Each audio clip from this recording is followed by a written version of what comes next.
Hey, what's going on? It's your boy BT. We're at the illustrious Delray Beach Boxing Club here in South Florida. You're watching True School Sports.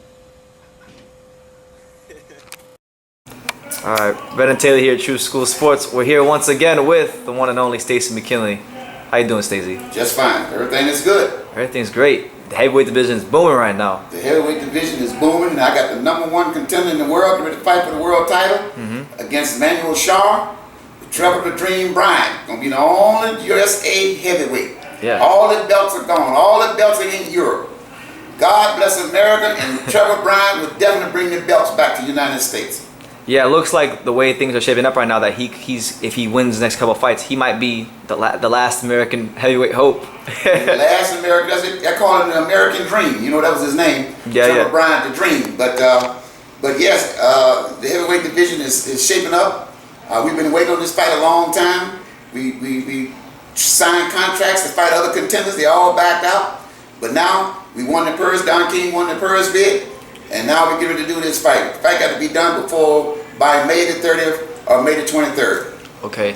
You were stating to me earlier that if it's May 30th, it'll be overseas, and if it's May 23rd, it'll be in America. Could you clarify? It was talking about the someplace in Saudi Arabia or someplace like that, or Dubai. We was talking about Las Vegas, and we were talking about New York. I don't care where it is. All I want to do is get it out of the way so we can move on. Okay. Obviously, you know, the big talk in the heavyweight division is Fury versus Wilder too, the rematch. I know we were just talking about it. You have a lot to say about that fight. So what did you make of the performance from Tyson Fury against Wilder? Well, you know, I basically wasn't surprised. Now, I have to be honest with my opinions. I said before, I picked Fury to beat Wilder the first time.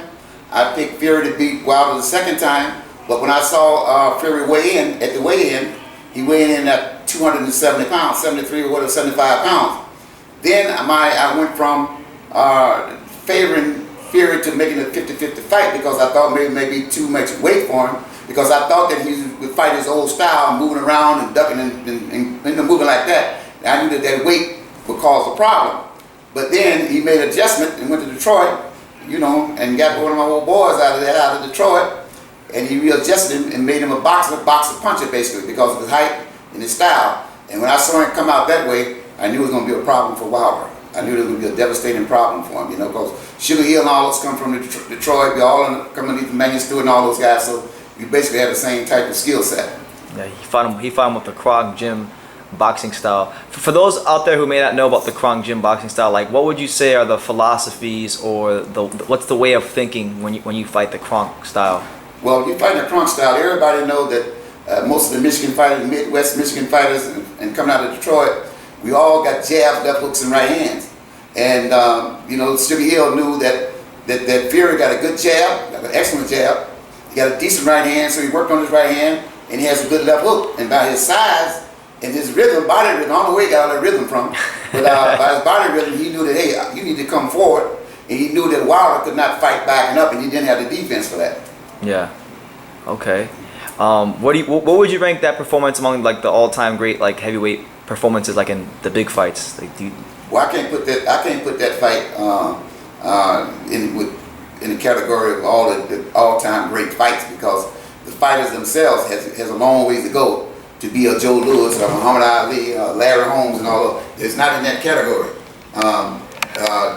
Fury one day might be in that category if he beat several other fighters and beat Joshua. He may get up in there. He has the style and the height and everything and the ability to get there, but it'll take a while to put him in that class. Yeah. Okay.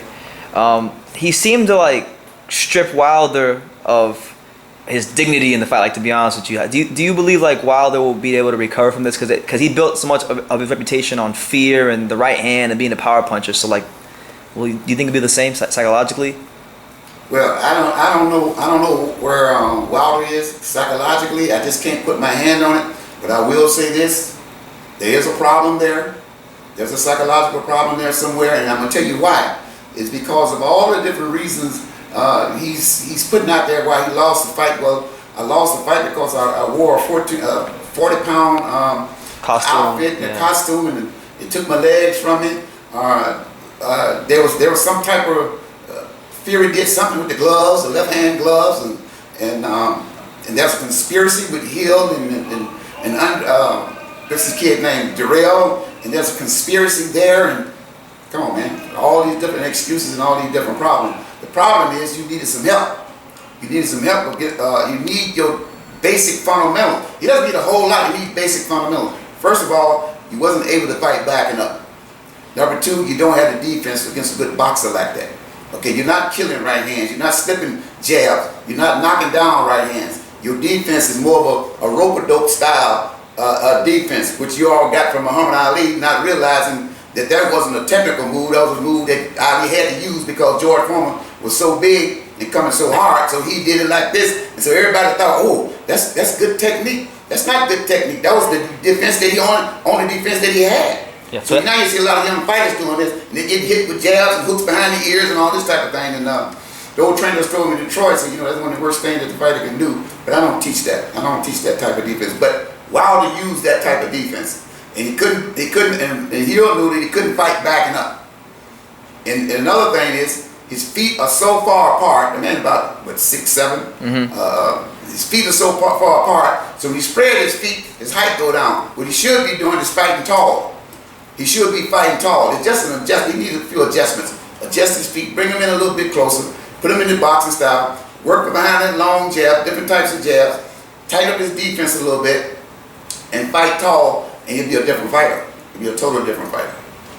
I think that he still got it, but without those adjustments, then he's gonna have a serious problem. Yeah, and now he's gonna have a problem. Now he's exercised the rematch clause for July the 18th. So, I mean, do you think that's like he can't really change too much from now till July, right? Well, the situation is this: you can't go in there and remake the fighter. Okay, all you do, you pick out 2 or 3 different things. Okay, his feet, his defense, his jab, and mentally. That's all you got to work on. You don't try to change 45 or 50 different things. That ain't gonna happen. It's the small things that you got to change. When you change that, the other 25 things automatically fall in line. So you don't have to deal with all this other stuff. Deal with the basic fundamentals that you need. It's the same thing Hill did. Hill didn't really, the only thing he convinced Fury is, you're too big, you're too strong, you got a good jab, you got a good right hand, you got good rhythm, go forward. Once he convinced him he had to do all that working and jerking and slipping and sliding, he convinced him it was an easy fight. It was an easy fight. So he saw that. So the same thing with Wilder. He just need a few adjustments and he'd be fine. He got to fight the way God made him. The man is tall while you fighting short. Anytime you spread your legs like that, your height come down. So you got to fight tall. Got to tighten up on his defense, kill the jabs and punches like that. He just moving around trying to get away from them jabs like that. You got to kill those jabs. You got to step to the jab sometimes, take it from him, shorten up the other man, opposition jab. Those are basic fundamentals that he doesn't have. That's all it is. Basically, if you want to win this fight, he needs to do that, Yeah. Denise Estrada, and you're watching True School Sports. All right, thank you.